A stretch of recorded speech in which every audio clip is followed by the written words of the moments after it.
Well, I mean, Hulme Hippodrome, let's start there. I mean, it's the most beautiful building. It really is. So it also, I understand it gets legal at some point as well. So, we'll be very careful what we say about that. No, we will be careful. So a most spectacular building. It's in private ownership. The exact ownership is still to be properly identified.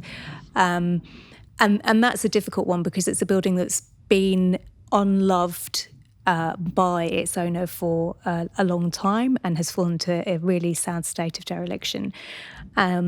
And we've been working with the campaign group there since the building was put up for auction a couple of years ago, which was the first time that anyone knew that the building was on the market. And it was at that point the kind of actually who owned the building became a bit of a challenge. And that's something we're trying to unravel with the group. And the hope there is always that actually what could happen is that that the campaign group could come to some agreement and take on a long-term lease on that building and look to restore and reopen it and to sit it back at the heart of the community again, or even to purchase it.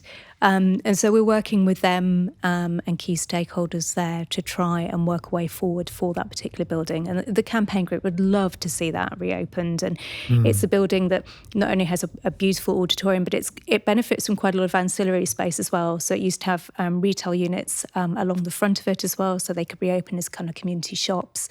And it's also got the old floral hall as well, which again could be an exhibition space, it could be restaurant space. There's all sorts of ideas and thoughts about how that building could change and come back to its local community. There's a theatre connected to it as well. And then the Playhouse Theatre is built next door. So, I mean, the two theatres themselves were part of what was called the Broadhead Circuit of Theatres, which was William Broadhead who took kind of theatre to the working class of the North. And he had a whole circuit of theatres around the North. And actually the only ones which survive out of his original circuit, which I think was 17 theatres, all of them are on our at-risk register.